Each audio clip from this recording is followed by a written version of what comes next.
जी हाँ दोस्तों, serial advocate Anjali Awasthi में शादी वाले दिन अंजलि के कहने पर पद्मा पूरे आत्मविश्वास और साहस के साथ दुल्हन के जोड़े में राजपूत हाउस पहुंच जाती है। वहां पहुंचकर वह सीधे मंडप में जाती है और सबके सामने युवराज ठाकुर को एक जोरदार थप्पड़ मार देती है। पद्मा की इस हिम्मत को देखकर वहां मौजूद हर कोई हैरान रह जाता है। खुद युवराज ठाकुर भी चौंक जाता है और गुस्से में दांत पीसते हुए पद्मा से कहता है, तूने बहुत बड़ी गलती कर दी है।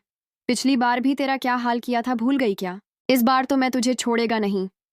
युवराज की यह धमकी सुनकर महक को अंदर से झटका लगता है। उसकी आंखें खुल जाती हैं और उसे एहसास होता है कि वह कितनी बड़ी भूल करने जा रही थी। एक ऐसे इंसान से शादी करके जो महिलाओं की इज्जत को रौंदना अपना हक समझता है। महक मजबूती से आगे बढ़ती है और सबके सामने कहती है, मैं अब अपनी जिंदगी की सबसे बड़ी गलती करने से रुक रही हूँ। मैं युवराज ठाकुर से शादी नहीं करूंगी। किसी ऐसे आदमी से कतई नहीं जो औरत को सिर्फ इस्तेमाल की चीज समझता है। महक की यह बात सुनकर राघव सिन्हा राजपूत गुस्से में आग बबूला हो जाते हैं। वह महक के सामने खुद को मासूम दिखाने की कोशिश करते हैं और कहते हैं, मैंने तो हमेशा तुम्हारे भले के लिए सोचा था बेटा।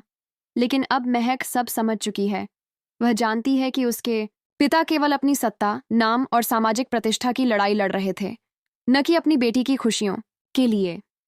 महक साफ साफ कहती है, अब मैं अपनी जिंदगी तुम्हारी जीत और झूठी शान के लिए दांव पर नहीं लगाऊंगी। पापा, अब मैं अंजलि मैडम के साथ हूं क्योंकि उन्होंने ही मुझे सच्चाई का आईना दिखाया है। अब महक खुलकर अंजलि का साथ देने वाली है और राघव सिंह राजपूत के खिलाफ जाकर सच्चाई के लिए लड़ाई लड़ेगी। अब सवाल यह है, क्या युवराज ठाकुर इस अपमान का बदला लेने की कोशिश करेगा? क्या अंजलि और महक मिलकर राघव और युवराज के खिलाफ कोर्ट में नया केस दर्ज करेंगी? क्या राजपूत परिवार की इज्जत को बचाने के लिए अब कोई नई साजिश रची जाएगी?